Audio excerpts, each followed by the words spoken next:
For once the committee is running ahead of schedule, but that doesn't indicate that we're going to have a long break. But I'm glad that everybody had a chance to stand briefly, circulate a little bit, but I think now the time is coming when we have to return to our program, which is great. One thing leads to the other. This is going to be, I know from the participants, a splendid performance in terms of content and style. And we have, Martin, you're across the room from me, Martin, but nevertheless, I will introduce you very briefly with a few words. You know his background. The very important thing is that he has been a financial economist, journalist for years, been awarded many things, many decorations and so forth, and written many books. And I find that the most fascinating of them all, which is, I think it's his most recent, was the shifts and the shocks, what we've learned and have still to learn from the financial crisis. And I'm very anxious to hear how he and his colleagues here on the program will be able to update us on that subject. Martin, the floor is yours. So, thank you very much. It's a pleasure to be here in this very beautiful room and this very distinguished audience. I have been told very firmly that my subject is financial stability and reform. So that means that I can completely ignore the questions that were asked earlier about central banks. I don't know where that's coming from. If this is some interaction, sorry about this.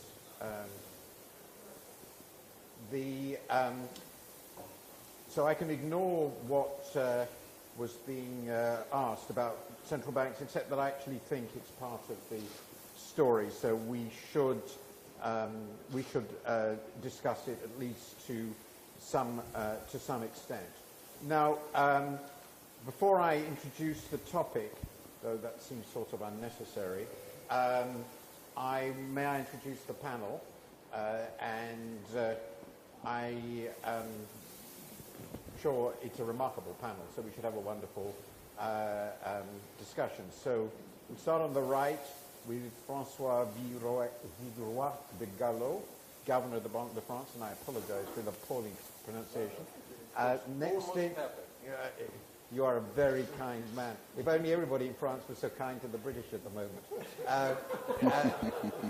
Not that we deserve it. I'd be absolutely clear about that. I'm entirely on your side. Now, next to him is Stefan Ingves, Governor at the Sveriges Riksbank, sponsor of the sometimes called Nobel Prize in Economics, and a very distinguished monetary economist indeed. Oh, is mine not working? Okay. To his next to him is Axel, Group Chairman of UBS, of course a very distinguished economist and previously President of the Bundesbank. And to my right is Barbara Novick, who's Vice Chairman of BlackRock, and therefore obviously really understands. Is this working at all? No? Okay, in that case I'll just talk. Never mind this. Technology is such a mistake. You all believe in it much too much. So, next to me is Barbara Novick, Vice Chairman of BlackRock in the markets, and therefore she understands everything. The question we've been asked is financial stability and reform, and obviously the core of the question is 10 years from the global financial crisis. There's been a tremendous effort by the international community to consider the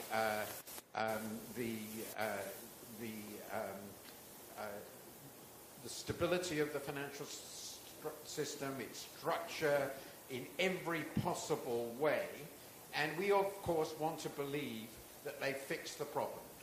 Or at least people here might not, but the public at large certainly does.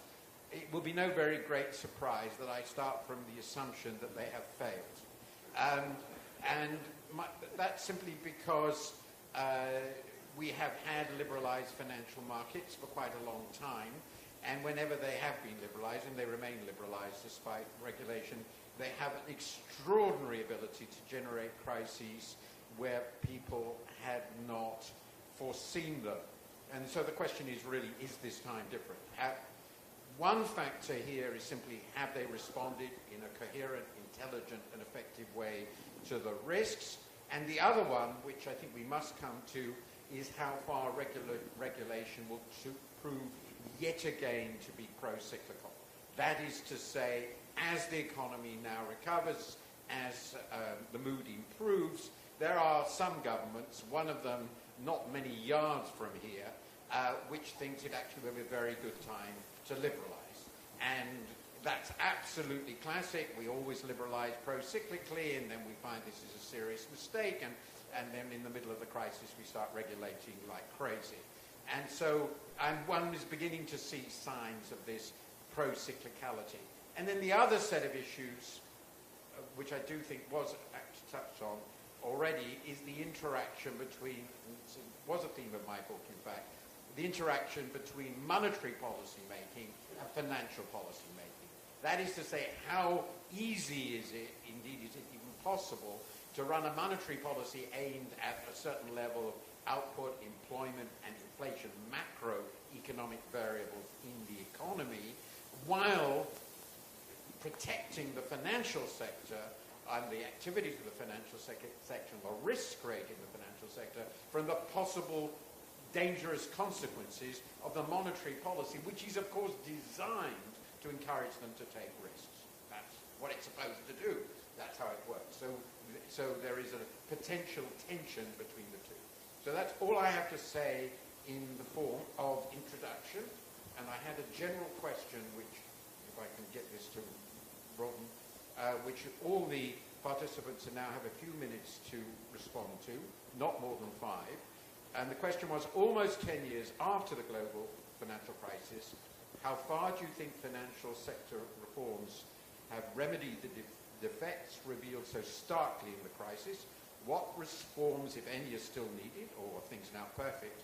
And what might happen if instead reforms were now to be reversed? And if I may, I will start with you, Governor. Thank you, Martin. Do you hear me? No. We will. Just speak. No, it just takes a minute for it. Is it better now? Speak up. No, I keep on better. Take this as an insurance. I will have, if necessary, this second solution.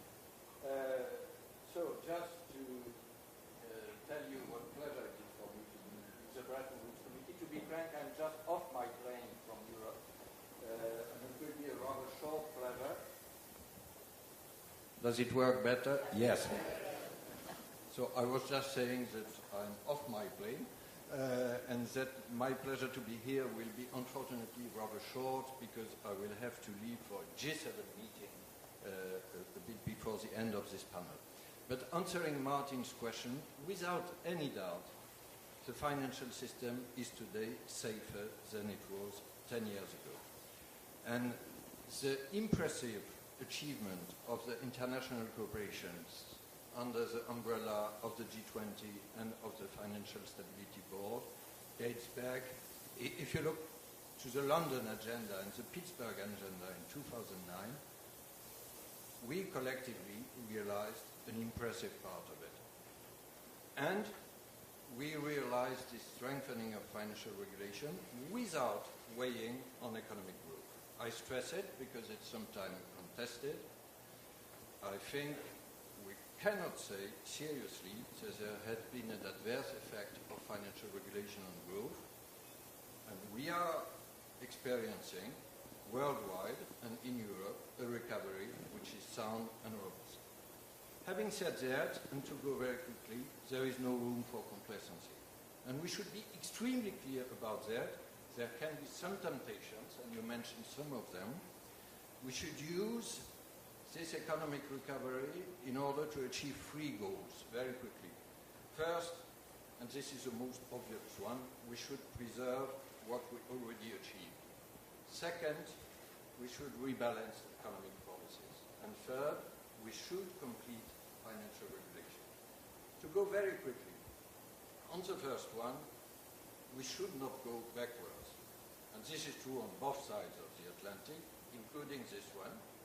There can be some debate about domestic regulation. This one can be adjusted, adapted. But the international rules we decided upon, we must keep them. They are not growth adverse, as I said, and they are very necessary in order to diminish the risk of a next financial crisis. Second, about economic policies, and you alluded to monetary policies. We central bankers have kept saying for long that monetary policy should not be the only game in town. Now, clearly, it's time to act. It's a window of opportunity. What does it mean? Strengthening national reforms. And here, there are good news in the country I know best, but it's not the only one.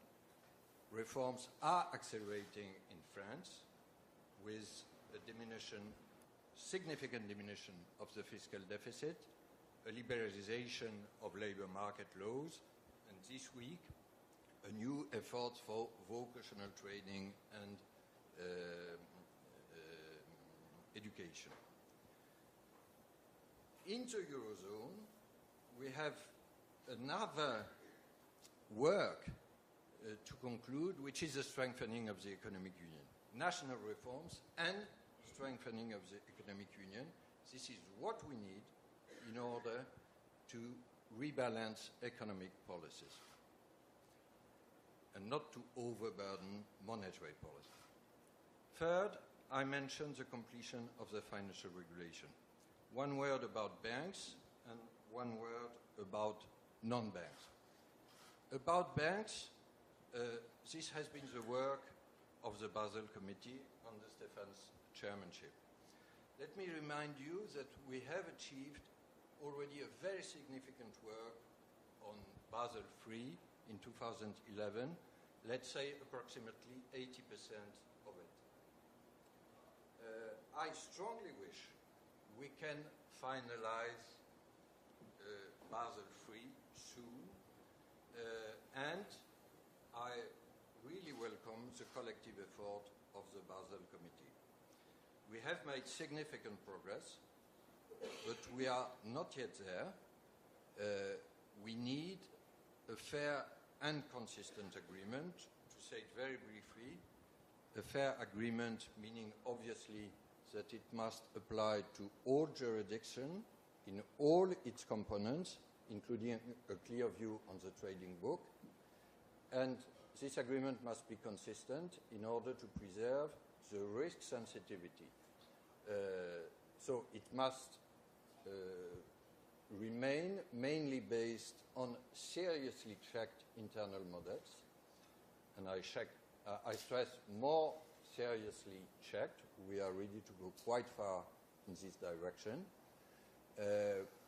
But if we don't rely mainly on internal models, it would mean that we would go from Basel III to a Basel IV, mainly based on the standard approach. This is not what we said. This is not what we want collectively. So an output floor must be calibrated in order to remain a backstop. This is for the banking side, and we will work very hard to achieve that.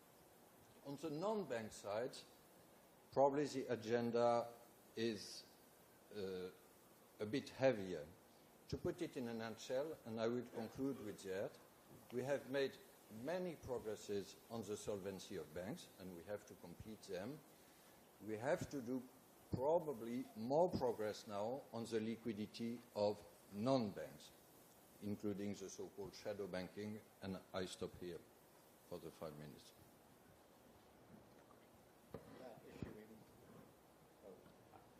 But I have the microphone. Pass the microphone. I hope you'll be around when Barbara discusses, because I would like to discuss further this question of the liquidity of non-banks, since I have a sort of guess that it might have something to do with her, or more broadly, the sort of firm she's part of. Let me move to Stefan. So thank you for that, and thank you for giving me the opportunity to say a few words about where we are when it comes to regulatory reform. And Francois has, of course, already touched on many of these things. So let me give a kind of a plumber's view of where we are when it comes to dealing with the plumbing. And it's up to the next generation to argue whether we got the plumbing right or wrong. So I'm dealing with the technical details. So what is it that we have achieved? What is left to do? First of all, what became clear during the financial crisis was that we ended up with a system, and I'm basically talking now from the perspective of banks, with a system that was too levered. And in addition to that, to the extent there was capital around, it wasn't really of high quality. And that needed to be fixed. The second part of it was that we found out the hard way that there was a high degree of systemic risk, too much interconnectedness among the banks, and that became a problem with very large intertwined institutions. And then there were insufficient liquidity buffers because basically banks and others ran out of money, and the idea was to make sure that it takes longer in the future before that happens. I think you're going to have to hold the mic closer to your mouth. Before that, I know it's a bit awkward, but it doesn't seem to work otherwise. Okay. I think you're swallowing it.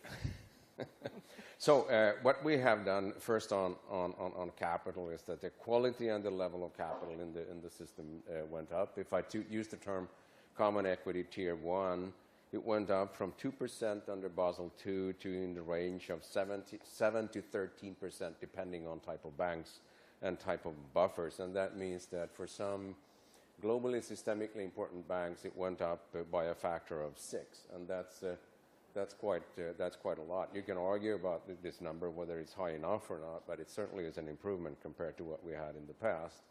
In addition to that, a leverage ratio has been introduced as a backstop so that you cannot expand your balance sheet indefinitely. And on top of that, we have an overlay of requirements for very large, globally active financial institutions. And then we have the countercyclical capital buffer on top of that. And then when it comes to liquidity, we've done two things. One, put in place what is called the liquidity coverage ratio. Setting the technical parts of it aside, it basically says that you should have enough money around to last you 30 days when it comes to outflows. And then we have the net stable funding ratio, basically saying that there should be a cap on the maturity mismatch, which is allowed. I mean, banking is about maturity transformation, so clearly that needs to be there because that's what banking is all about, but there has to be a limit on how much you do that. Now, does this mean that we have completed the job? Well, not quite. There's one remaining issue that we're dealing with presently, and that is the fact that the risk-weighted framework lost a lot of credibility during the financial crisis. And then that needs to be corrected, and we have spent quite a lot of work trying to do that. First part of that has been to revise the old standardized approach for calculating risk weights, making it more risk sensitive, and actually just basically modernizing the standardized approach because it was just getting too old. The second part of it has been to take a close look at banks' internal models and put in some constraints on internal models, particularly when it comes to trying to model risks that cannot be modeled robustly. And that, of course, reduces the degrees of freedom. And finally, and this is what we are struggling with presently, is to find a reasonable relationship between the standardized approach and banks' internal models. This nowadays goes under the heading of an output floor, and what remains to be done here is to come to a conclusion on settling on a number, and then once that is done, if it will get done, then many other sort of technical bits and pieces will follow from that.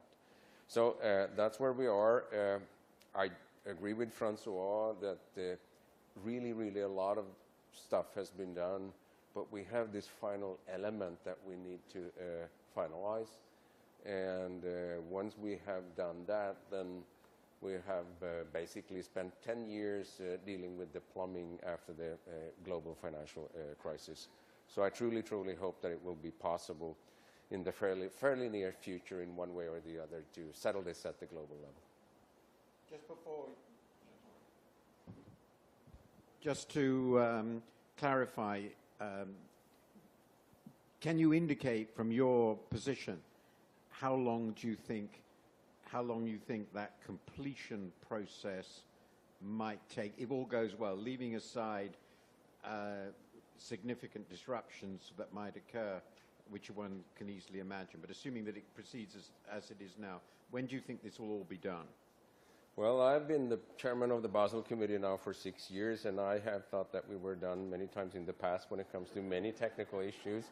So it would just too overpromise to say that it's going to happen within a certain time frame. Let me say, though, that all parties involved have many times declared that they would like to finish this. So there is consensus on that one. But so far, there has not been a consensus on when to do it. It would, however, be cynical to say that you will still be doing it on the dawn of the next financial crisis. Well, yeah, that wouldn't be a good thing, and this is of course one of the issues, and that's given that it takes a long time to do these things.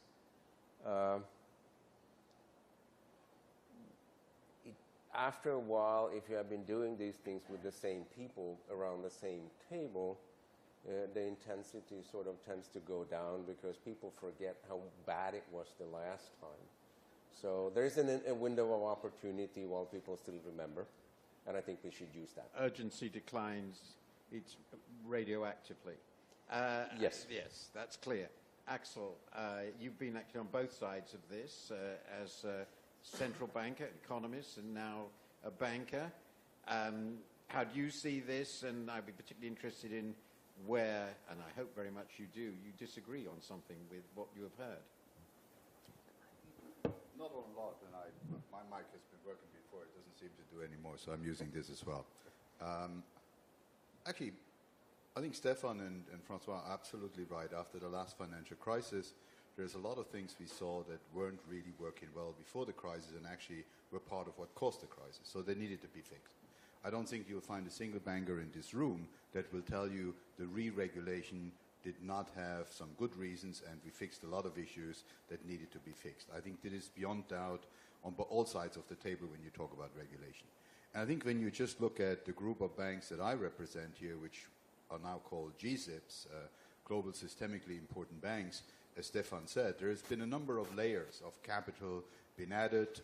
We have made much more progress on high liquid asset buffers. We have basically institution-specific recovery and resolution plans. We've changed our legal and organizational structure.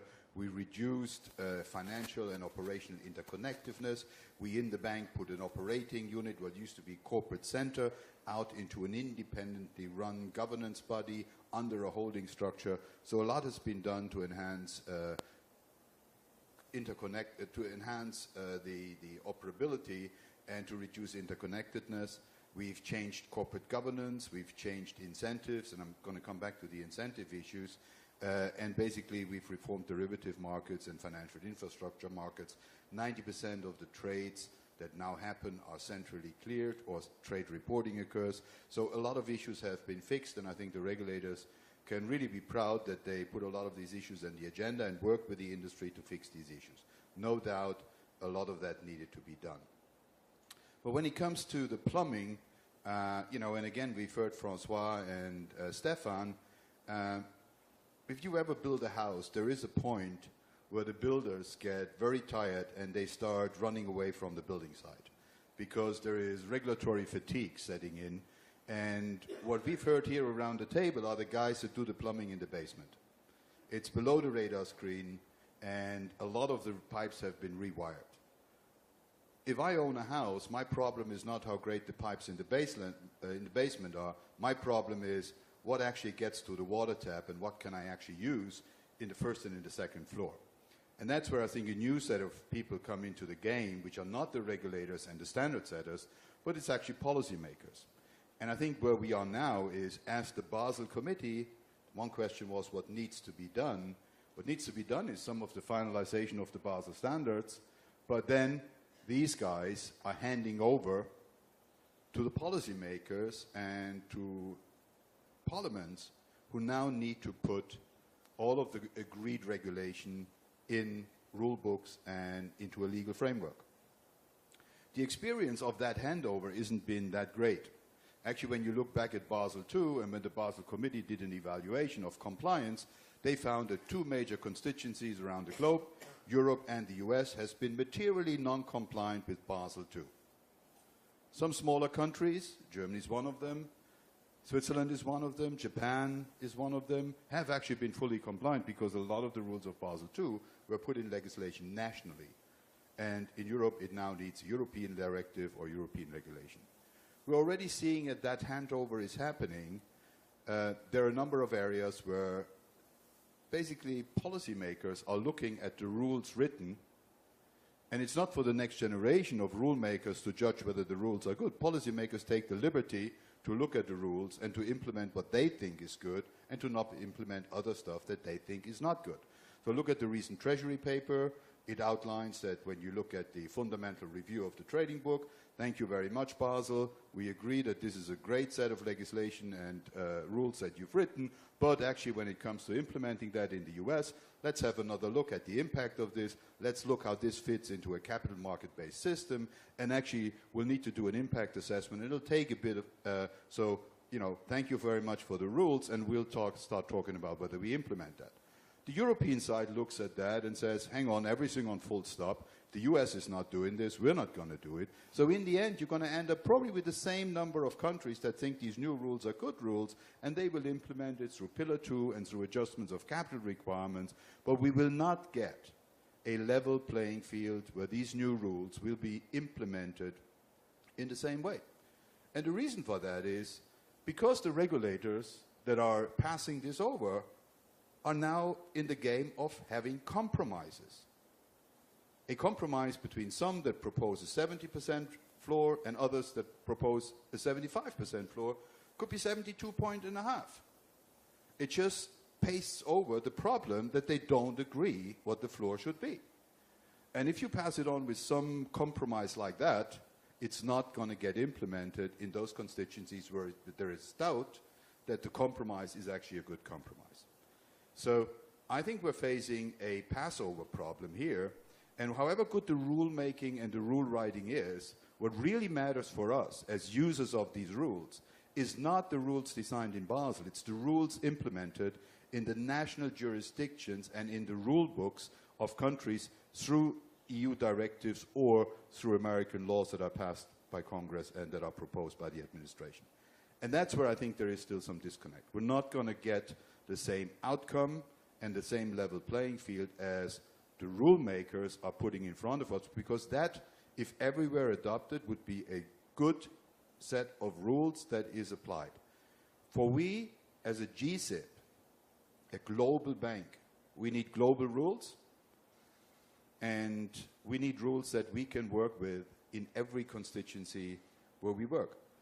For us at UBS, I mean, we start trading and doing financial business in the morning, starting from Australian and New Zealand markets through Tokyo, Hong Kong, Singapore, through the European markets, through the US, New York, and actually we close in the evening and pass on the book again when the market closes in San Francisco. We need a set of rules that is a level playing field across these constituencies. I don't think we're in a very good starting point to get that. There's a lot of stuff that is still controversial and will not get implemented despite the fact that the design phase has been finished. And I think that is a problem, and we should really address that. And by the way, I don't think there will be a rollback of rules, because you asked about that. I think it would be a pity if we were to roll back on these rules. However, that doesn't mean that we should look at the rules and really see whether all of the rules are designed in a way that really fosters stability without having a major price for the ability of financial institutions to finance growth. Where we get that balance right, where the rules are such that there is a clear enhancement of stability without a major impact, negative impact on the ability of financial institutions to be part of the credit origination process, I think this is all fine.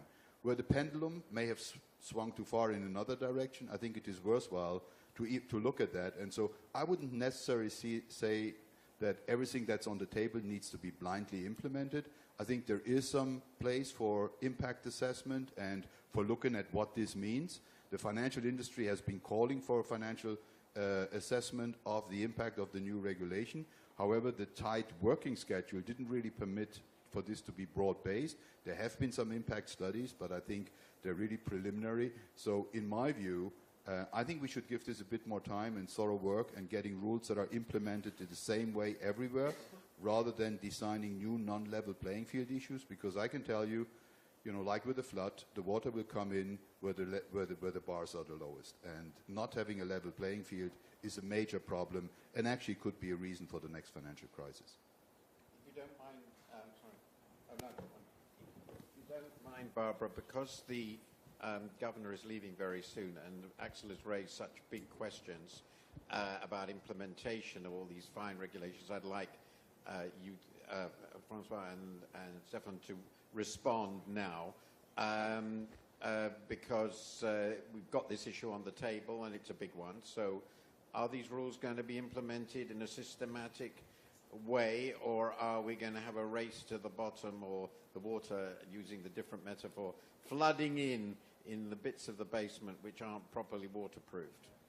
Well, it's a bit too early to tell, but I can tell you that during the Basel II days, Basel II was agreed but never checked. But when it comes to Basel III, we have actually started a process to check compliance all over the world, and that has been actually remarkably accepted by everybody.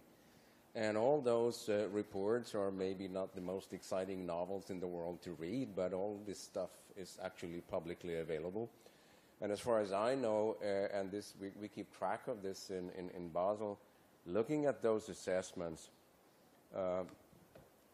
we have summed up more than 1,000 changes to domestic regulatory frameworks as a consequence of this work that we have done. That's not at all saying that these things are perfect, in no way at all, but we have made substantial progress when it comes to actually following what countries are doing in a way completely different to the way it was done in the past. And today, remarkably, most jurisdictions in the world accept a completely different level of transparency than in the past. So we're not there 100% from Axel's perspective, but there certainly has been movement. Please, go on. Two quick remarks. First, I completely agree on what Stefan just said. We should not forget that Basel III already exists. We speak about the finalization of Basel III, but I told earlier that 80% of the job has been done as early as 2011 and implemented seriously. Not perfectly, but really seriously. Having said that, and this is why I mentioned the necessity of a fair agreement on the finalization, there are issues which are important in the last package we are negotiating, including the trading book. And this issue is very sensitive for a level playing field. It's why I stressed it. I'm not quite clear whether there's a happy consensus between you three on whether it's all solved, but I'm going to pass this for the moment and now turn to Barbara. I say whatever you feel about financial stability and regulation, but I would be interested, above all, in your view of where the asset managers fit in and whether you pose any systemic risks at all, and whether they should just go away and leave you alone. Well, thank you very much for inviting me and to participate in this panel. I'd like to answer the first question, and we'll come to your second question. So the first question was, is the system safer? And I will say, as a large investor in the markets, we're pleased to say we think the system is safer. It's not in our clients' interest to have unsafe systems, and we feel their pain when things don't go well. So I would compliment many of the policymakers and regulators, whether it is the Basel agreements or it is a work of the FSB. If you look today, everything from banks to OTC derivatives, cash investing, and even funds, there have been improvements, enhancements in all of those categories. Now, that said, you look around, we've had some major market events, and I'll just use one example, Brexit. Big market moves. You don't see any banks failing. In fact, you don't see firms failing at all. So, that is good evidence, and I could give a whole list of major market events in the last several years. That's a good sign. When you then look around and say, well, let's take stock of where we are, and I think Axel said it well, did we do too much? That doesn't mean that you need to repeal or you need to deregulate, and I would even take exception with your comment about pro-cyclical changes to regulation, because I think as you look, the FSB has undertaken to look at the impacts of regulation comprehensively. The European Union undertook a call for evidence, similar. No one called those pro-cyclical or deregulation or some sort of bad thing. They're looking at it as a good thing.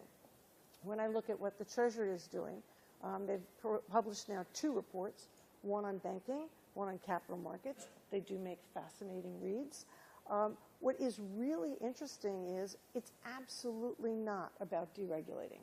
I'll give 2 small examples in the 250 pages they released last week.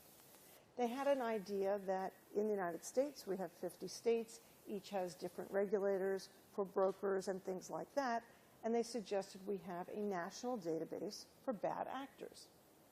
I think that's a great idea. Why shouldn't we be able to figure out who not to hire very quickly?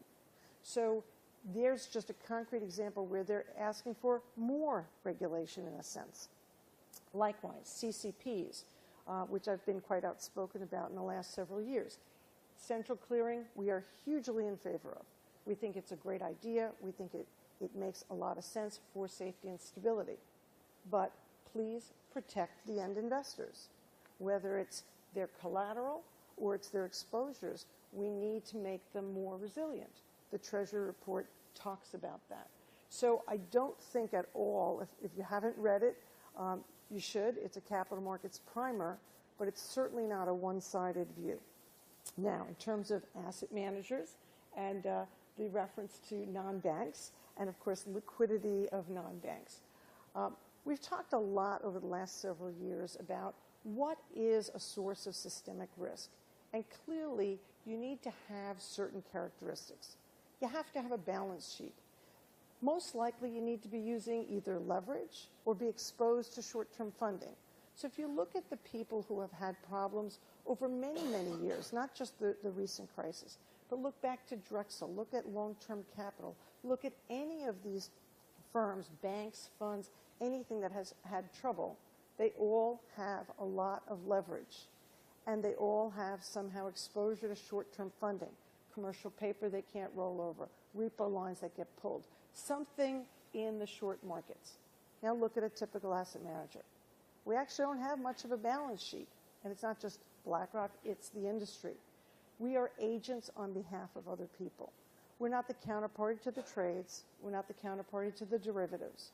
We're not exposed to short-term funding. And by the way, we don't have any insured deposits. So the characteristics that would lead you to a systemically risky institution don't exist. Hence the FSOC pivot and the FSB's pivot to products and activities. So I used 2 examples.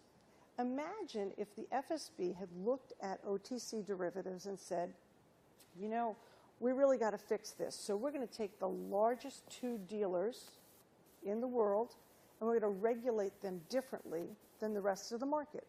What would happen? people would look at those regulations, they'd say either, I think that makes me safer as a customer, or I think it makes me more exposed. I'm going to either do all my business or none of my business.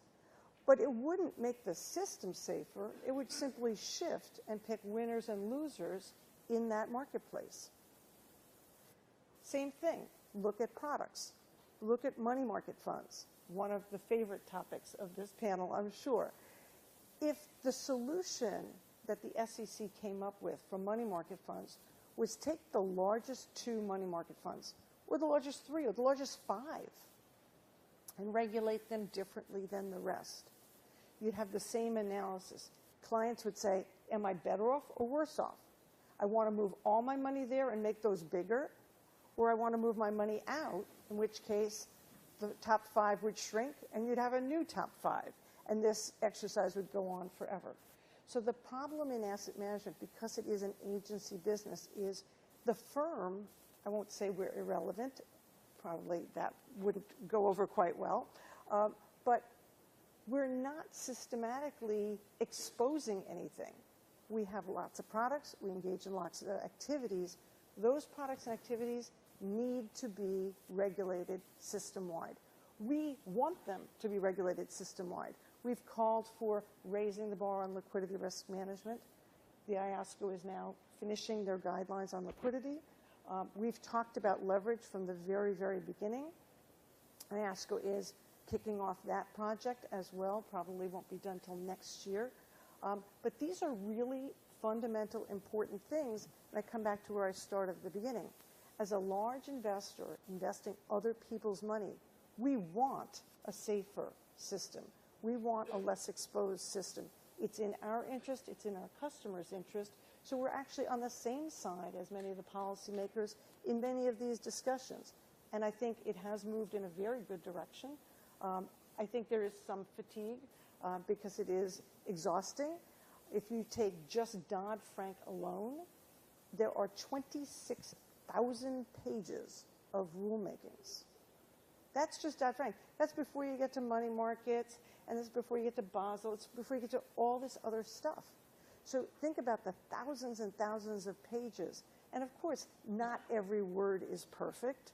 I'd like to say even Dan Tarullo on his valedictory speech said, you know, on that Volcker rule, maybe we went a little too far. So if that's how he feels, imagine how everybody else feels. And there are places where we can snip and fix and sort of think of it as a tuck here and a tuck there without fundamentally affecting the safety, but getting rid of some of the extraneous stuff. Thank you. So I would like either or both of the central bankers here represented to respond to what seems to be a rather clear statement, which is get your tanks off my lawn, or at least get the tanks off onto the right lawn and not the wrong lawn, and the wrong lawn is my lawn. No, Barbara was much more subtle, but no. Let me be very clear on two things. We regulators want the development of a market-based finance, and we have seen it since the crisis. And second, we don't want to transpose the banking regulation to, let's say, asset managers, as it is by chance the example you took. There is sometimes this request from banks. You know, they say, but we have capital requirements, so you regulators should apply exactly the same capital rules to asset managers. No, it doesn't make sense. Having said that, I mentioned liquidity. For this reason, and we could debate some other examples you gave, and I'm very conscious of your commitment to a safer system. But if we have in the future a market shock, are we completely sure of the whole liquidity of the system? Is there a risk of funds run or not? I know the answer of most asset managers saying no, we have seen it in the previous financial crisis, and our investors accept risk, etc. The FSB has done a very adequate recommendation regarding that. Could we use a tool which we have used massively for banks, which is stress tests? And the recommendation of the FSB, published at the end of last year, is to develop system-wide stress tests for asset management, adapted to various market situations, to see if we are sure enough, with also the existence of gates to protect investors, etc., that liquidity would resist to a strong market test. I think it would be common interest to implement it. Yeah, two things. I do think it's important if you end up with phenomena that look like banking, eventually you have to get a banking license. So you have to sort of show that you're not a bank, and then it's okay not to be a bank. But having said that, and now I'm not talking from a strictly sort of regulatory framework perspective, is that when something in any such society gets really, really big, normally you end up with a risk that you cannot diversify out of the system.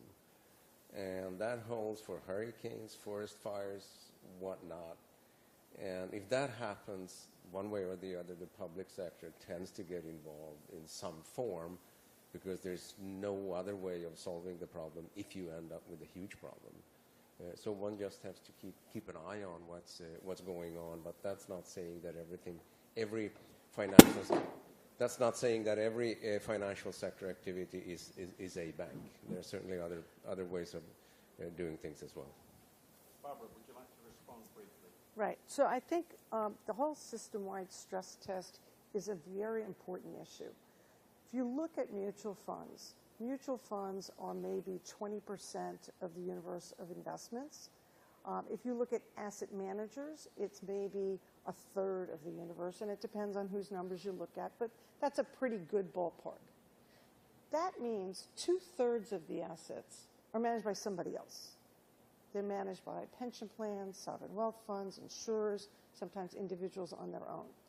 The problem with a system-wide stress test that only looks at mutual funds is, by definition, it's not system-wide. It's only 20%. That's not really very helpful. So the models that have been proposed by the Bank of England, we've looked at, and they are much too many assumptions based on the limited sample. One of the things that I've suggested people look at is, even if it was at very gross aggregates, if we were to take the modeling behavior of what does a typical property and casualty asset allocation look like? What is a typical life insurance? What is a typical sovereign wealth fund? How about public pension plans? Defined contribution plans, which are actually counter-cyclical in how they're managed. So we can take these gross aggregates, we can put some numbers, we know the size of these categories, we can look at modeling, how do they behave, and put that into the mix. Then we've got a different discussion. But looking only at 20%, it doesn't tell you anything, because you don't know how the other people around them are behaving. And that, I think, is the crux of the dialogue right now. But since you will have to go in about 2 minutes, right? As I understand. Can I ask you one final question? And then, because I think it's one that many people will be interested in. You don't have much time, but there's been a lot of concern over recent years, now abating, about the state of the Eurozone banking sector. And there's certainly a very substantially greater optimism now. Even problems in Italy, people feel, are now being fixed. So, addressing here an audience, many of whom are not from Europe, tell them how wonderful it is. Or not. Martin, I love your naive questions. But you are very naive, I know it. To give perhaps some facts and figures, because it's the best answer to your question. There has been significant progress in the health of the banking sector in Europe.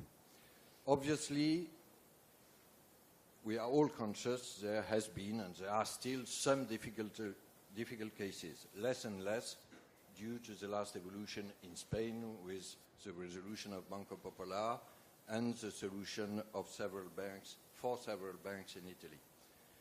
But you shouldn't judge the banking sector in Europe only after these difficult cases. And again, there are less and less. If you look at the banking sector as a whole, the solvency ratio has increased dramatically since 2012, from 9 to about 15%.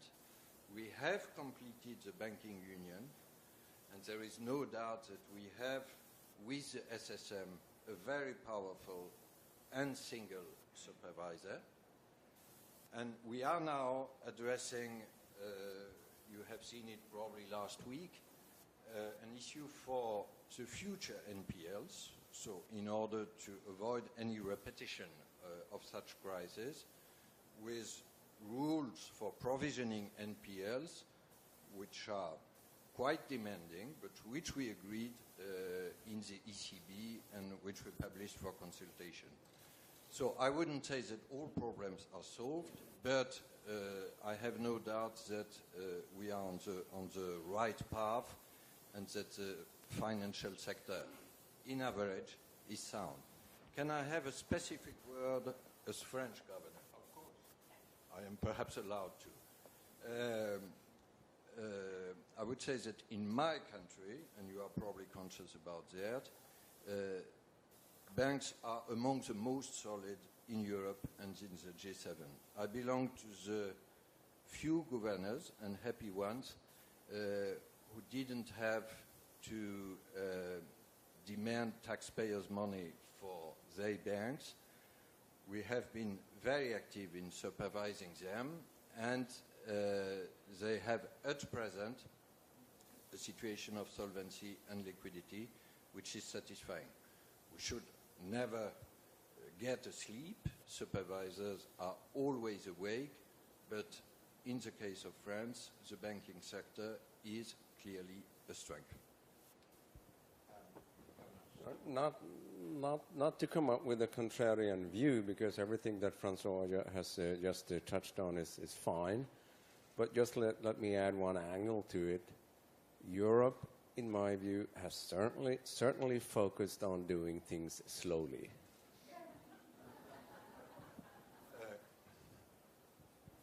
Just to show that we can have, I agree for the specific cases I mentioned, but again, there are quite different situations among banks and among countries. And if you look at the average, it's now very satisfying and comparable to other jurisdictions. I agree that in some cases, it's the only nuance, Stefan, I would introduce. In some European cases, it has gone too slowly.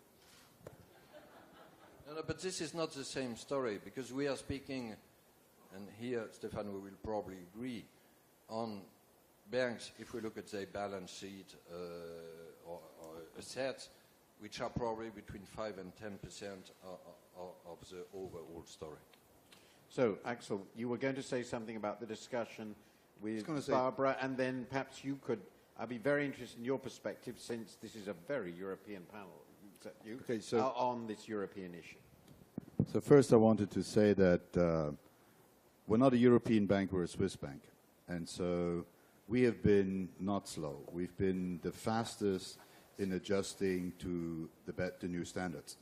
We were the first to have a capital ratio that was 14%. We were in the same ballpark as US banks, not having been there before. And so I think if you put stability, sustainability, and that in the core, well-capitalized banks now actually have a market advantage. Because if you're in our business, which is wealth management and looking after people's money, believe me, those people don't want sleepless nights because they worry about your capitalization. So being solidly financed is part of our business model. And I think some European banks have been, I agree with Stefan, slow in adjusting to the new realities. First, I think there was some illusion that the old realities would come back, so it delayed some of the adjustment. And when people started to realize that the world has changed for good, they actually had to adjust in a market environment that was much less favorable, as if you've done the same transformation in 2011-12, directly after the financial crisis and after the major re-regulation. So I do agree with Stefan, without pointing finger to any particular institutions, that European banks on average have been slower. But then having said that, US banks weren't fast by desire. They were fast because the Fed forced them at gunpoint to take capital and only allowed them to pay it back when they felt that the banks were safer. So some of the speed that was produced here wasn't sort of produced because of really deep private sector insight. It was done by a very different regulatory approach. And my view at the time, I was still in the official sector, was in the US, public money initially to take away the doubt about the stability of the system was a kiss of life. In Europe, public money was a kiss of death. These institutions had to change. They winded down institutional business. They had to do compensation for competitive advantages that they gained. So the whole philosophy was different. And I think when you look at the results, Europe or now, and Martin, you implied that by your question, it is actually showing that proactive changes, probably even better if done by the institutions themselves rather than being forced by the regulator, has been the key for success in coming out of the crisis at a speed that is not there. Now, the other point I wanted to intervene about was the one, look, just to be very clear, we banks don't want asset managers and insurance businesses to be regulated as systemic institutions. What Barbara said is very clear. Activity-based regulation, in my view, is the way to go. Same activities, same regulation. That was the mantra when I was still there in the Toronto meetings in the official sector. However, given that we started with that, we haven't quite ended with that because, I mean, you talked about the tank on Barbara's loan. If that loan is in front of a bank, it's a different issue. Same activity in a bank versus in an asset manager, different regulation. And so when we go back and look at whether actually the concept of a systemic bank at the global level and us being universal banks that combine 4 or 5 business lines, I think it is really important to take a deeper drill down in what is it actually that the bank is doing. And I can tell you, when I compare us, a global wealth manager with a strong asset management arm, and a small home market in retail and corporate business, we're a totally different animal than some of the other global banks who have a completely different mix of business. And I think as regulation evolves, regulation will have to be tailored to match the specific features of financial institutions rather than judging all institutions across the board by the size of their balance sheet or by the types of risk. You know, if you judge them by the types of risk, it's a much better place to go. And just to sort of a last remark on what Barbara said, I fully agree. Look, the likelihood of a setback or unwinding of regulation, this side of the Atlantic or the other side of the Atlantic, is very, very low. I don't think you will get the majorities and the processes in place to do a repeal act of existing regulatory rules. What you will get is a more intelligent fine-tuning of the rules so that for the same amount of stability or without compromising stability, you can get a much more effective way of running the balance sheet of a bank or other institutions. And I think that is worthwhile looking into. And I welcome both Treasury papers that basically say, look, on some areas, it's not that we've gone too far or we haven't gone far enough. It really, we've taken some choices that if you look at them again and allow the industry to deliver similar stability, maybe with a different set of constellations, there are rooms for improvement. And that's how I look at the debate that is now taking place. And I think it's a debate we need to have, because if that doesn't happen, my first fear, namely it won't get implemented in a meaningful way across the Atlantic, is going to come in, and that's probably not the place we want to end up in. We don't have that much time. I want to move on to other issues because we've had a wonderful discussion, but this is a very important set of issues. So, Barbara, if you have a last word on how mean they are to asset managers. No, not that at all. Actually, I was going to you just elaborate slightly on Axel's point. You know, if you take that Volcker rule as an example, in isolation, you might say, oh, this is a good idea because it's going to prevent a bank from using insured deposits to take certain kinds of risks in proprietary trading. That was the original concept. The reality is 950 pages later of gobbledygook, and I'm not a bank, so it's not my problem, but I look at it. It's full of exceptions and you know, comma here and comma there, and you can't even follow it. The bank supervisors can't follow it. And if you take it out of context, maybe it's okay.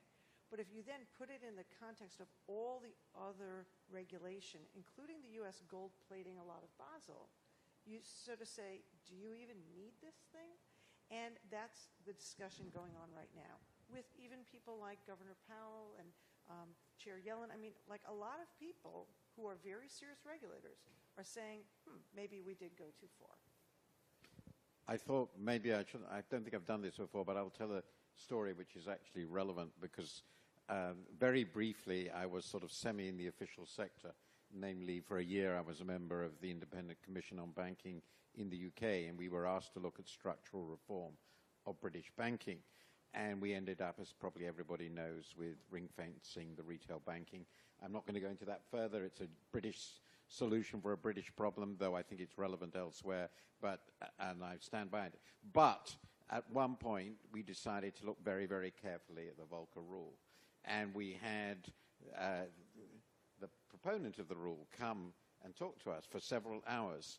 And you will notice we did not adopt the Volcker rule because we anticipated, and were right, I think, exactly the problems you defined, and we didn't think it was a very good idea. So there was a reason we ended up where we did end up and didn't adopt that idea. I don't think we've said that before, but anyway, it wasn't an accident. We looked at it carefully and decided it was a seriously bad idea.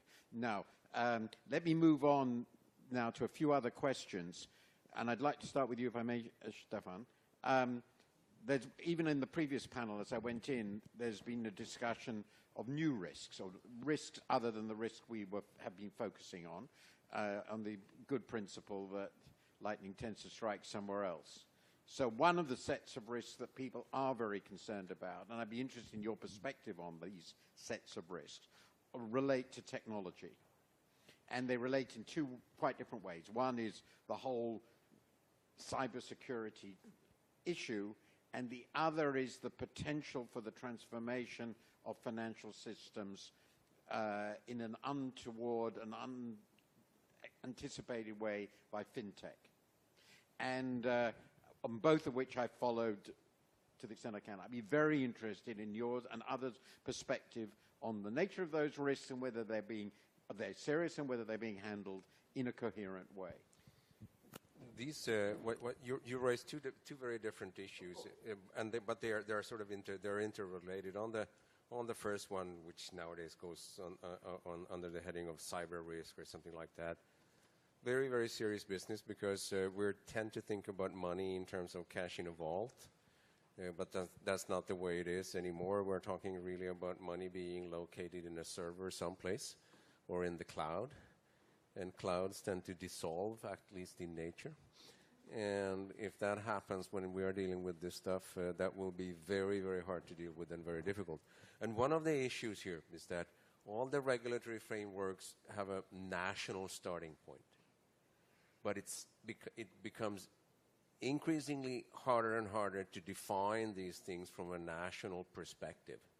So at the end of the day, this is really, really going to require global cooperation in one form or the other, because when you can send money around the globe by the push of a button, and all legal frameworks from the beginning are local, that doesn't really add up.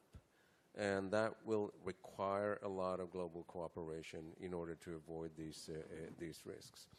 The other part, though, when it comes to fintech, it's fascinating, but on the other hand, technological change is not new.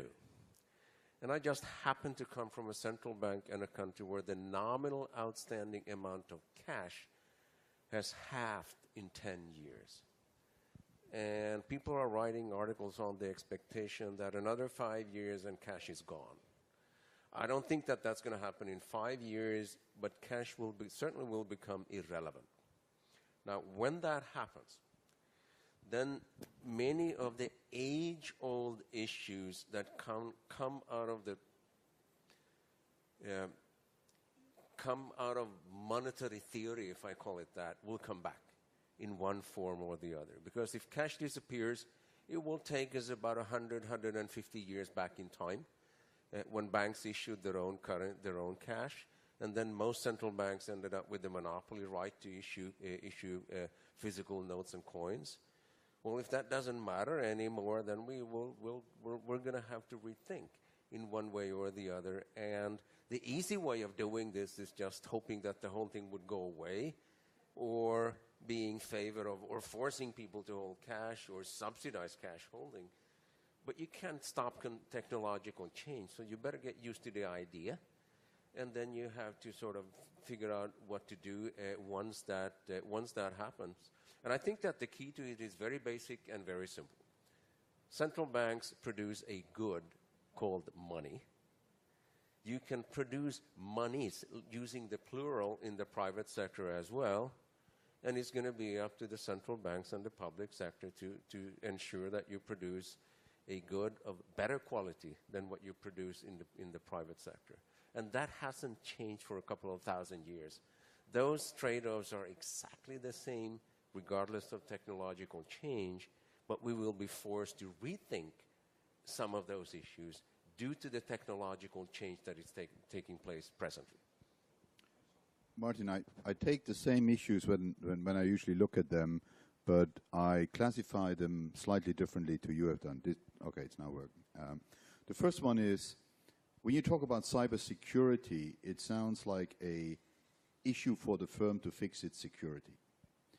I look at cyber crime, or basically financial crime, and like in the usual world, prevention against crime is a public-private partnership. And so I think we need to work, and we just had a workshop with Europol and Interpol from the IAF. We really need to work with law enforcement agencies to prevent financial crime to impact on us. And financial crime comes in two forms for banks. One is AML and KYC, and we really need to work with law enforcement agencies that we file hundreds and hundreds of suspicious transactions reports every day. Firms complain they don't get feedback, and actually only a fraction of that gets analyzed, and only a fraction of that is appropriate positives. There are many false positives. So we need to work with the public sector and with law enforcement to prevent financial crime, because preventing crime is a public-private task, and you cannot leave the private sector to its own devices in preventing crime. I think as much as crime in any other space is concerned. On technology, look, we are a tech company, always have been as banks. If you look at large value payment systems, if you look at stock exchanges, if you look at our trading systems, we are large tech companies. Now, what is changing is the technological challenges, and that comes from artificial intelligence, big data. The whole fourth industrial revolution basically has not been a tech upgrade. It has been a gigantic leap into a new world of technology. And for me, I basically look at two areas where we focus. The one is, you mentioned it, fintechs. Fintechs are small startups. We work with them wherever we can. And many countries, 12 by now, have sandbox approaches where the fintech can start experimenting with real clients about developing products. Once these startups grow up and grow out of the sandbox and are treated as adults, they will get the full force of banking regulation. And at that point in time, many of them choose to collaborate on a B2B basis with banks and become part of banks' value chain. So I'm not that concerned about it. We need to be in that game, and we need to be a fintech ourselves for innovation. I'm more concerned about TechFin. And TechFin, for me, is the large technology companies that are starting to stray and offer services in financials. And one example is WeChat, huge platform in China that once they offered financial services, WeBank, they had 3 million clients immediately on their platform, and the clients were used to using the platform for chatting and social interaction. They now use it for banking. Google, all of the large tech players are offering financial services. And for us, that's the bigger issue. Banks in the future will have to be platforms. Airbnb is a company that owns the platform, but they don't own a single hotel room or accommodation. Uber is a company that owns a platform, but they don't own a single taxi. Banks in the future will be a meeting place between products and clients. And if we continue to book ourselves as the middleman financial intermediaries. That's a middleman. The middleman will get disintermediated unless he transforms himself or herself into a platform business. And I think that's the big challenge we face.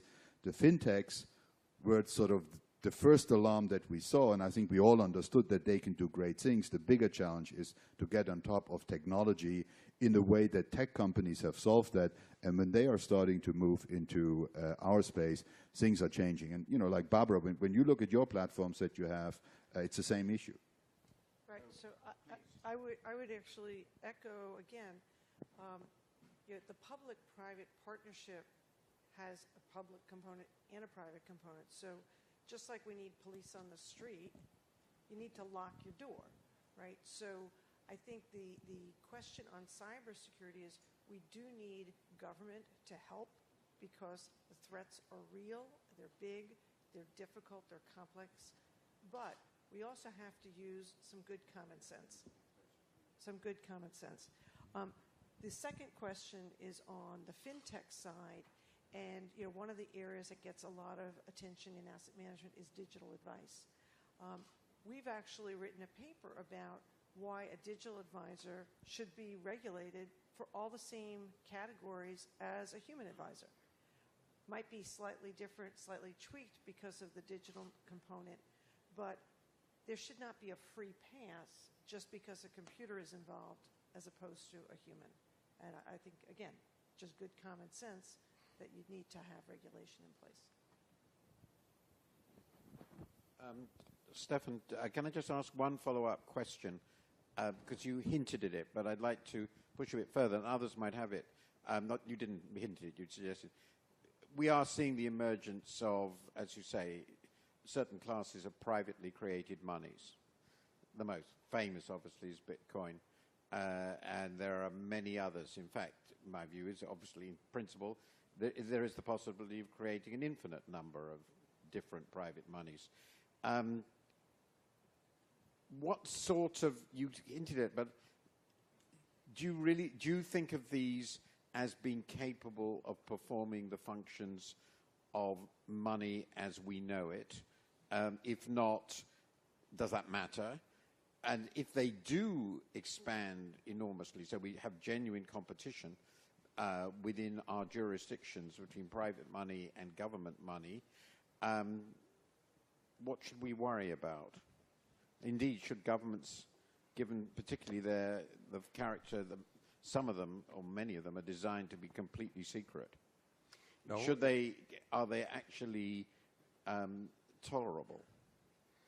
This is not money as we know it.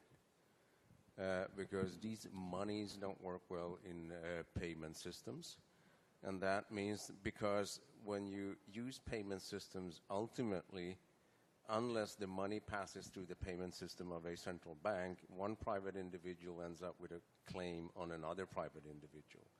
And you can only separate that by clearing in central bank money.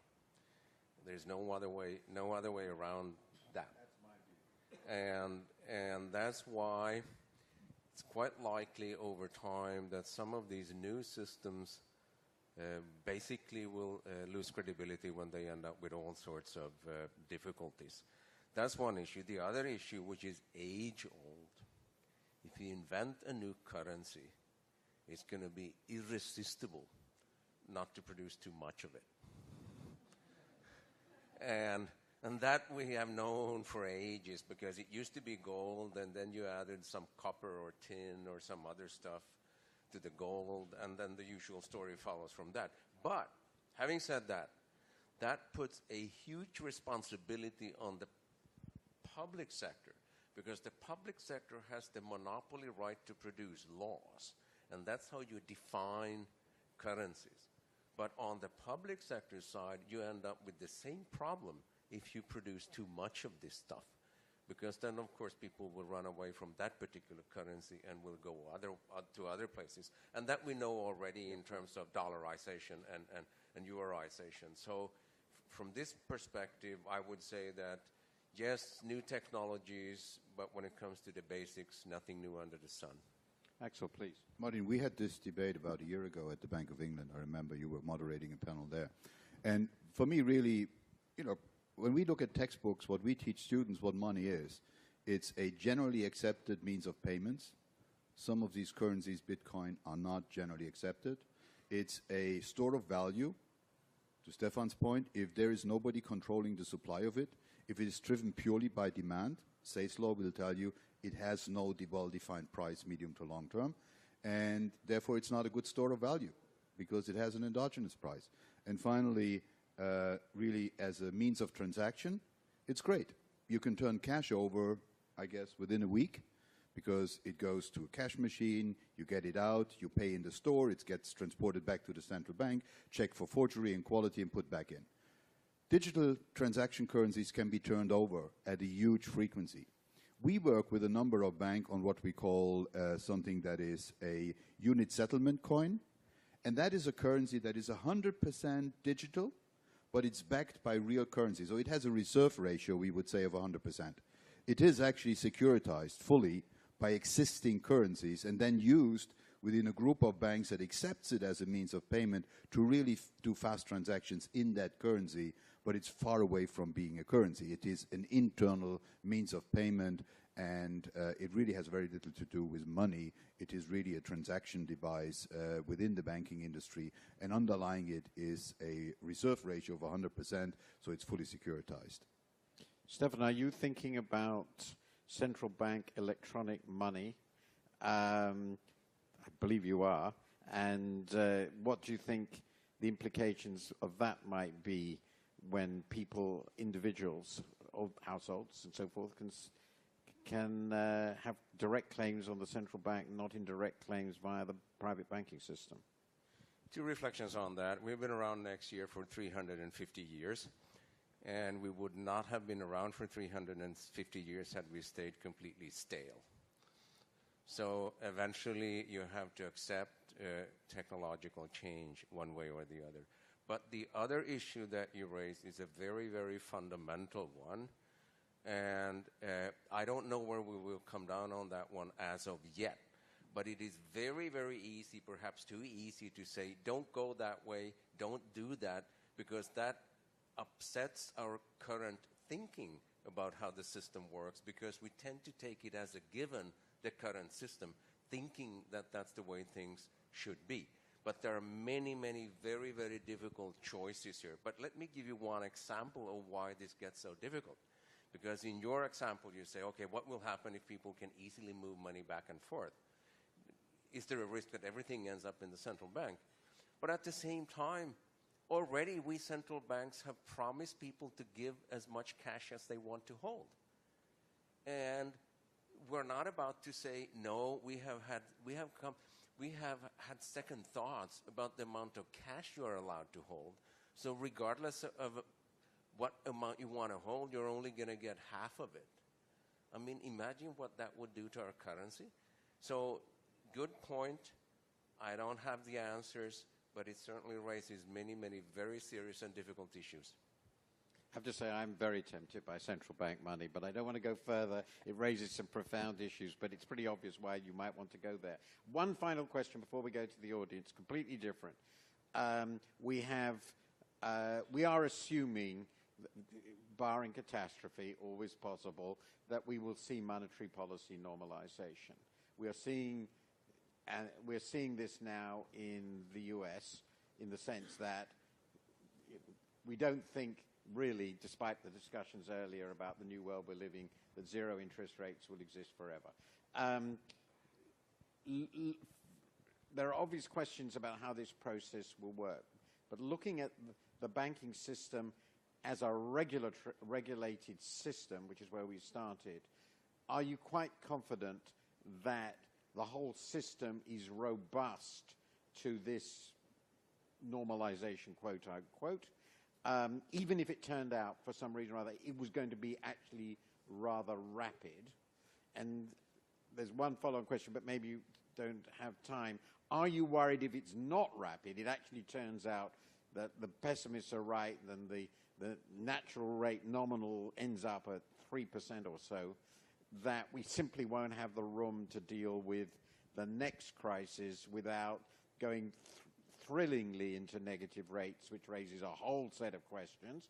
Or even wilder QE? I mean, in other words, what I'm trying to get at was the question I raised at the beginning, is how far is our sort of a monetary policy regime in response to the world we now live in potentially destabilizing, not least because of its relationship with where the financial sector is. Stefan, any of you three want to talk about, and then we'll go to the floor.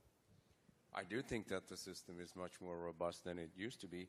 And also let me add that people have had plenty of time to think about this, because we've had by now a negative rate for several years and no one expected that to happen. So it's going to be a fairly slow process. One key question here and one key issue is what will happen to the real rate? Because it took about 30 years for the real rate to slowly come down. And it took a long time to fully understand that. At least as of today, no one expects a large jump in the real rate in the short run, that it would go sort of up dramatically. That could probably be a problem in some places. But in my own country, our housing market is, in my view, seriously dysfunctional. And that is certainly a risk, because this time around, our debt to GDP ratio is just fine, because it took us 30 years to get out of that mess. In the meantime, we have racked up more household debt than ever before, and that's, of course, a risk when rates go up. I think it's all a question of perspective. When you say normalization, I take that as an intention. And if you look at, for example, the US, which is starting now and have announced it, to reduce their balance sheet at the Federal Reserve as we speak. It's reducing, even once it's gone through the next year, it will reduce the Fed's balance sheet by 60 billion a month. It increased the balance sheet by 80. We're now 10 years after the crisis. So yes, we're moving towards normalization, but it happens very, very slowly, and it'll take us 10 to 15 years to get there. And nobody in the room probably has the expectation that on that 10 to 15-year horizon, there will not be another financial crisis or another recession. So that flight might get aborted mid-flight. Second issue, the effects depend very much on whether you believe QE works through the level of the balance sheet or through the purchases themselves. So is it a delta or the level? If it's the level, that small coming down won't really have a lot of effect. But if it's the purchases, then I think we're facing some other problem. And I'm a bit surprised that all of those proponents of QE who said it was instrumental to get the economy going, and it was instrumental for getting more dynamic financial markets and equity market booming, that the same proponents now say that the undoing of QE will largely have no effects. If it did have effects on the way up, it will have effects on the way down. And the effects, in my view, will come from two areas. The first one is, as you're reducing the size of the balance sheet, think about the aggregate balance sheet of the government. When the government printed treasuries, they didn't need to have them in the market. The Fed was buying up a huge amount of that. And basically, the private sector was holding only a small fraction and therefore needed a very low compensation for that risk they were taking on in the treasury space because it was a small amount. In the future, with the Fed not buying, a lot more debt needs to be placed in private markets. And actually, with the Fed reducing the balance sheet and with debt maturing, there will be an additional layer of debt that needs to be placed in private markets. I don't think private markets will be willing to hold all this additional government debt at no uptick, in particular in the medium to long term, of returns that they will ask as compensation for that risk. So I do think we face a period where, in particular through the medium to long term effects, we will see more pronounced effects and more pronounced movements in market rates than what we've seen in the past. So probably the last 10 years are not a good example to go by on what to expect in markets and in transmission mechanisms over the next 10 years. I expect a much more rough ride than the official sector so far has proclaimed. And for us, prudent risk-taking and being prepared for volatility is going to be part of that. Don't be misled by the historically low volatility, and don't start trading low volatility as an issue. Volatility will be back, and when it comes back, it might actually come back more strongly than we have on our radar screen. Brings us very naturally to investors. Brings us very naturally to the investors. So I think all these programs clearly had impact on investors. and different categories of investors, different issues. But pension plans, insurance companies, these are entities that really need fixed income and need yield. In Europe, especially more so than the U.S., when you look at what the ECB has been buying, there's obviously crowding out of the private sector. And so when everyone talks about the search for yield, you'll see me in the corner smiling like, of course they're buying the higher yielding assets and the lower credit quality assets, because that's the only thing that's left to buy.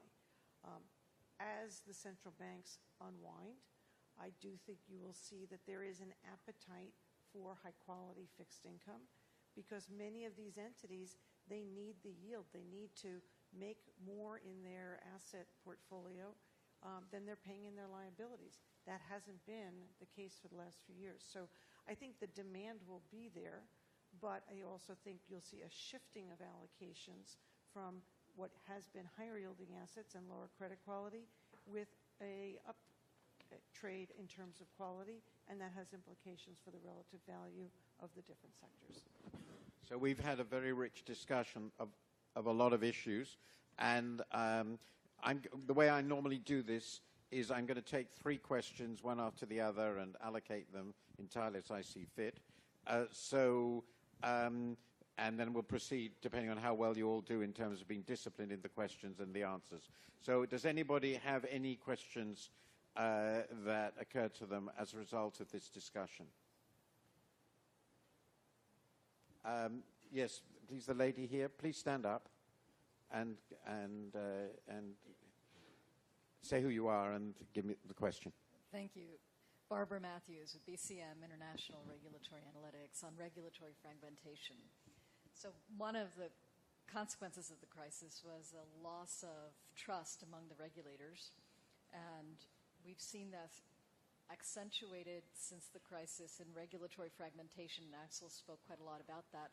I'm wondering if you could provide insight into what kind of confidence-building measures could be undertaken among the regulators that would facilitate more convergence, because that's clearly not where we are right now. I just want to make sure I understood. Is this loss of trust of regulators in banks, No, or loss of trust themselves. of the public in regulators and banks? Loss of trust among the regulators themselves. Of one each another? other. Yes, of each So other. there are so many different ways we've lost trust. Okay. Of regulators among one another. Very good point. Excellent. There was a gentleman here in the front. Somebody? Yes, please. Galhau, were a former governor of the Central Bank of Barbados. My question is on fintech. And, you know, I think that fintech is a lot more challenging than much of the discussion suggests. You know, money, doesn't it really challenge the whole notion of money? Money was an improvement on barter, because the problem with barter is, you know, knowing the counterparty and the whole process of transactions and having some trust in all of those things. But there are certain kinds of financial technology, particularly the blockchain technology, as I understand it, which solves those problems in the technology itself. It has a process that sort of ensures its own viability, that is transparent, and that is real time. And so the transaction is completed and certified by the technology itself. So if that is the case, why do you need money? And the question of store of value, the truth of the matter is, from somebody like myself, who was a governor of a small central bank, money is not, the Barbados dollar is not a very good store of value. You know, anybody who wants to store value in Barbados wants to make sure that, you know, he has something that actually is, you know, more universal, shall I say. Okay, in terms of thank you very much. Any further questions? You're all tired. It's a long day, and none of this is very interesting. Okay. So let's, but please invent some more questions. Otherwise, we'll have to close early. Okay, I was going to start with you, Stefan. I think you're the right person. Tell us about the loss of trust among regulators, its implications and consequences, and how far it is being restored. Well, first of all, when it comes to loss of trust, let's say among regulators, the way to deal with that is just to cooperate, and keep talking endlessly. Because if you don't know who those other guys are, it's difficult to deal with them. And in a global environment, there is no other way. You just have to keep at it. The other aspect of it, and take this issue of trust in risk weights, maximum, this is my personal view, maximum transparency. So that if investors want to understand what is actually going on, they should have an opportunity to do that so that they can pass their own judgment on what is really happening in the system. And here transparency has actually de facto increased over the years, and people are much more inclined today, in my view, to accept transparency compared to what it used to be like in the past. On this question, Axel, one of the responses, I think pretty clearly, to the breakdown of confidence was the creation, which has already been mentioned by Francois, of the Eurozone single regulatory system. I'd be very interested in your perception from a Swiss bank, not a European bank, on the effectiveness of that, which is a major change, in creating a system which is more trusted both by the banks and others within this crucial part of the world's banking system, the Eurozone, which is actually the biggest part. So maybe start with the first part to echo what Stefan said. The point when you started seeing trust among regulators, I would say, become a bit wavering, was when some countries, including our own Switzerland market regulator, introduced national ring fencing regimes in order to move fast on resolvability. And that resonated with the rest of the regulatory community that, okay, if you're ring fencing capital and liquidity, we have major operations of the same banks in our constituency. Will we end up at the lower end of the waterfall? And if there is a problem, we end up dry. And so recognizing that problem, I can tell you the regulators, at least in the constituencies we operate in, and I said we're a Swiss bank, so we're foreign everywhere. We're foreign in the sense that when we are in the US, where we have 20,000 of our employees, we needed to rebuild that trust of the Federal Reserve, the SEC, and all the regulators in our home regulators' ability to take a balanced judgment and a fair resolution that would equally factor in, whilst they're in the lead, the needs and the requirements of our operations here in a balanced fashion. Because not doing that would have simply meant that you needed more capital locally and you would get ring fencing counter initiatives that would end up with trapped liquidity and trapped capital everywhere. And I can tell you on our College of Supervisors, between FINMA, SNB, between the Bank of England, because we have major operations in London, and the Federal Reserve and the US regulators, we're increasingly an OCC regulated entity here, we have reestablished that trust. And when we now go and report to the College of Supervisor and to their meetings, everyone's equally vocal, they know each other pretty well, and the thing works. Which brings me to your question. We have started recently, last year, a major European operation in Frankfurt, of course initially registered in Germany with a banking license. We upgraded that to a European entity in order to keep that banking license.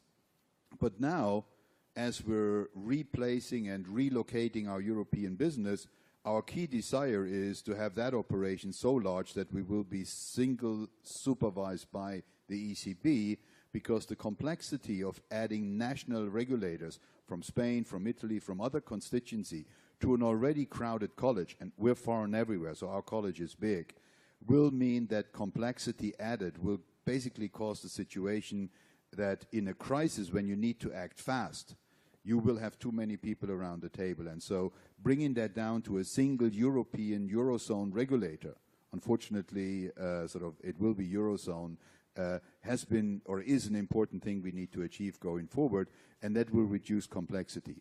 I think the level of stress testing, the level of technical expertise, the philosophy on how to supervise banks between US regulators, London-based regulators, and European Frankfurt-based regulators is so much at par with one another that these guys can actually blindly play a triad on the piano because they talk to each other a lot and they develop common concepts. So I think having a single supervisor around Europe will be game-changing.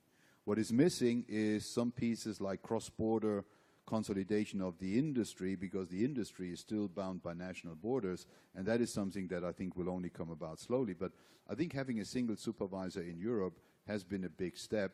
But again, it's a cooperative system. The national supervisors play a key on-site inspection role, despite the fact that some of the key decisions are taken by the ECB or the single supervisor in Frankfurt.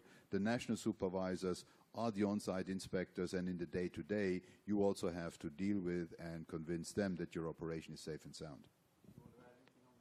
So I think you have to be careful about politics influencing what we call localization.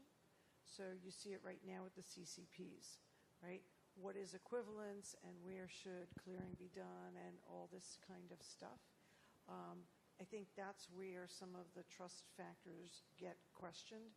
There's a new proposal on giving more power to the ESAs and changing delegation with the rest of the world for asset management. That makes regulators outside of the Eurozone say, wait a second, why are we second class? So I think the trust thing needs to get reinforced, and it comes from a question of respect for equivalencies in other jurisdictions and then acting accordingly. So the second question you might be able to might deal with more quickly, because we partly discussed it, but let's start with you, Stefan, again. Is it possible, Bitcoin was mentioned, that this is, quote unquote, a game changer in creating a private competitor for public money, which public money, or at least some public monies, particularly mentioned public monies of small jurisdictions, could find impossible to compete with? I know what I think about this, but I'm going to be a good moderator.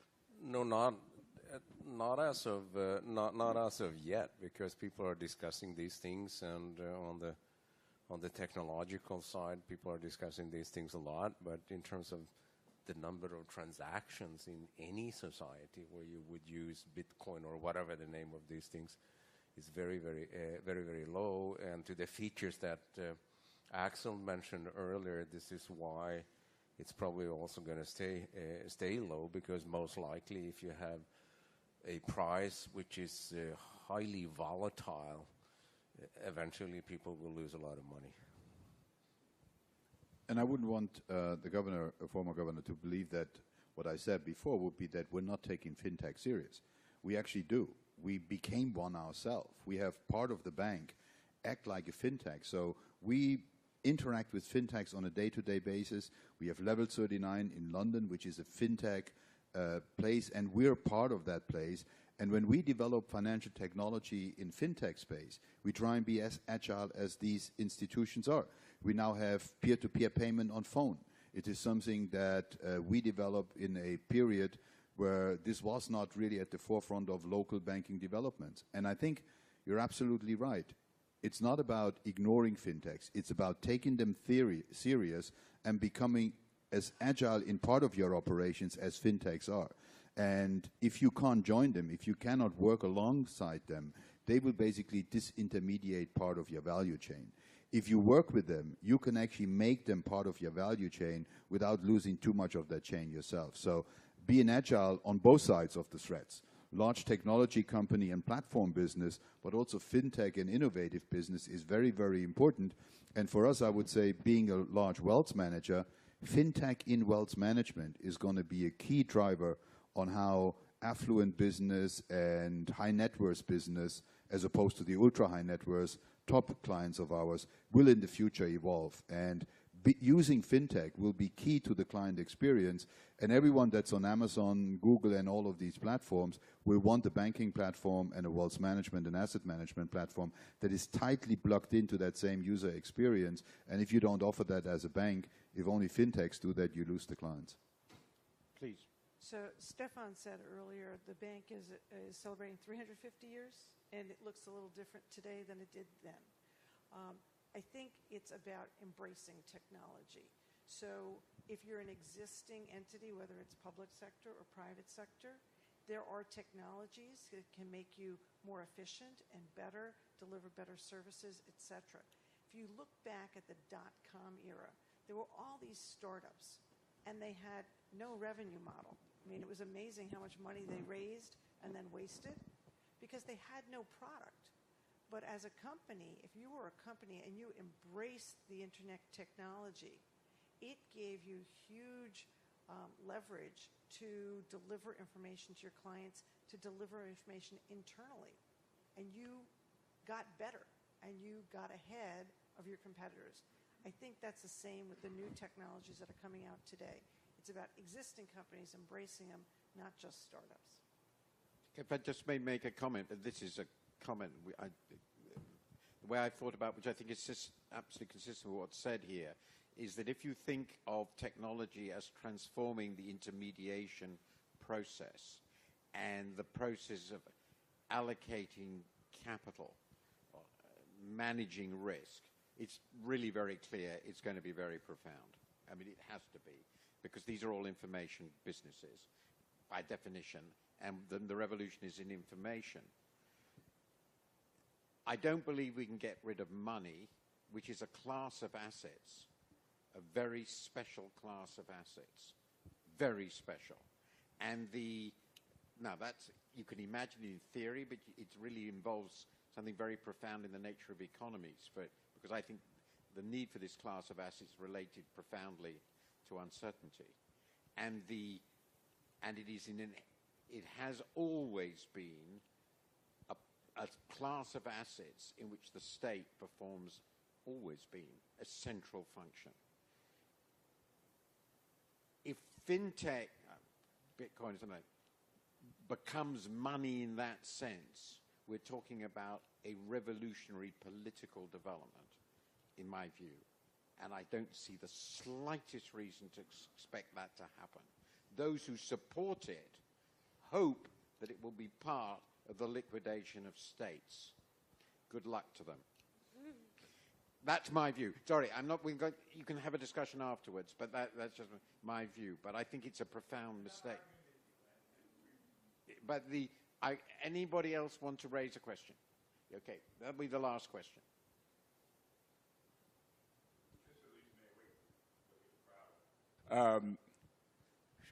Loss of confidence in the regulators in terms of the public perception. The Fed leveraging its balance sheet is not particularly one the public will recognize. Should the regulators have been more punitive? Should they have been more public firings of bank executives? Should some bankers have been jailed? Secondly, what regulations that are not in place now, from your perspective, should be added, if any? Okay. Who do we start with? I have strong views on this, but I'm going to say nothing. Stefan, it wasn't up to you, after all, as central bankers, to decide who to prosecute. That's a different matter, so you're looking at it from outside. But I went through this whole process in the early 90s when I was Director General of the Bank Support Authority in my own country, and when our system blew up on a grand scale. So I've been through all the arguments, I've seen it all, and we also appointed a special prosecutor to look into these things. And the difficulty with all of this is that you can get upset about all sorts of things, but bad business decisions tend not to be a crime given the legal frameworks that we have. And it's very, very difficult, given the legal frameworks that we have, to prove criminal intent. And that's why exposed when you look into these episodes, and I think that holds for in many, many countries. You end up with this debate where you would like to see people going to jail, but there is no way in the world that you can prove it in such a way that that actually happens, because bad decisions, that's not a criminal thing. In my book, since we mentioned, my statement was the problem was what was legal. Please, Axel. So I tend to agree with Stefan, and I've not been in the financial sector before the financial crisis, and so I came to the financial sector probably with the regulator's view. And what we've done, for example, I think it's important, is you need to align incentives of bank executives with their risk-taking behavior. And to give you one example, we pay half of our bonus that we pay to executives in a bond-like instrument that gets wiped out, written down to zero, if our capital ratio falls to 10% or below. And so that has a very strong impact on how risk management and capital ratios are managed, because nobody that holds such an instrument, and it's deferred 5 years, so you accumulate 2 to 2.5 years of bonus deferred on an instrument that is wiped out if your capital ratio falls to 10%. I can tell you that sharpens the mind in risk-taking and in risk control. And I think, that's what I said at the start.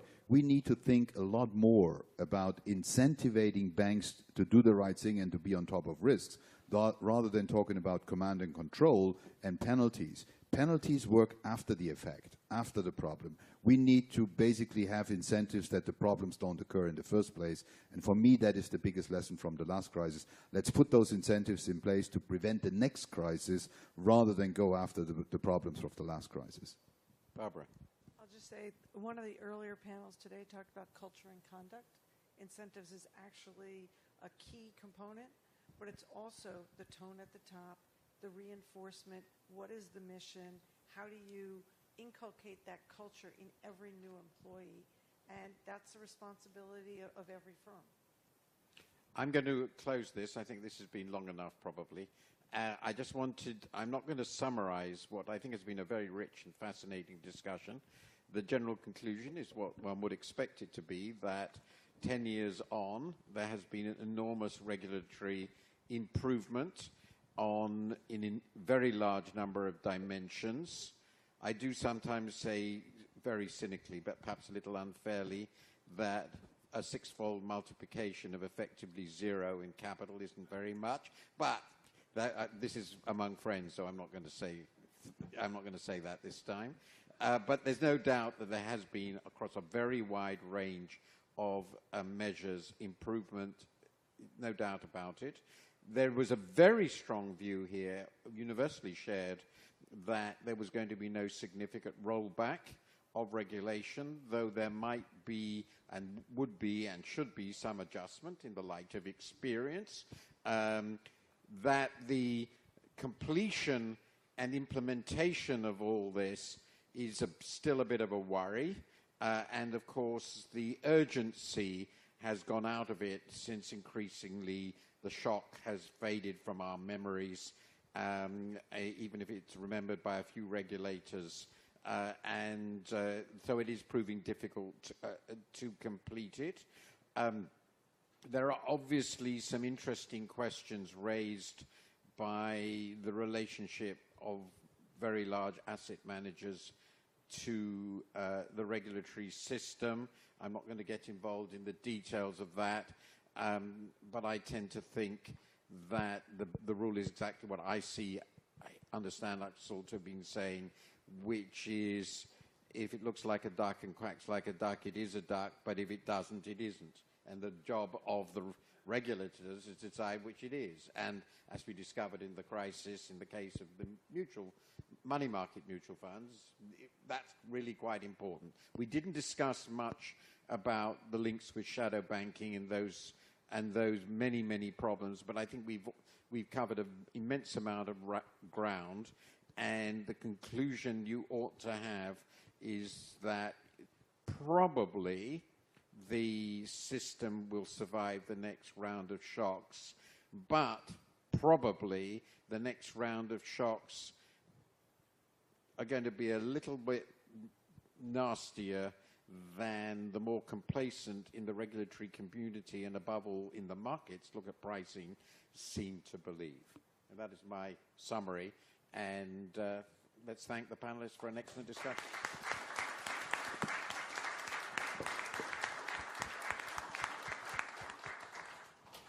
Thank you, Martin, and thank you for a very stimulating panel, all of you.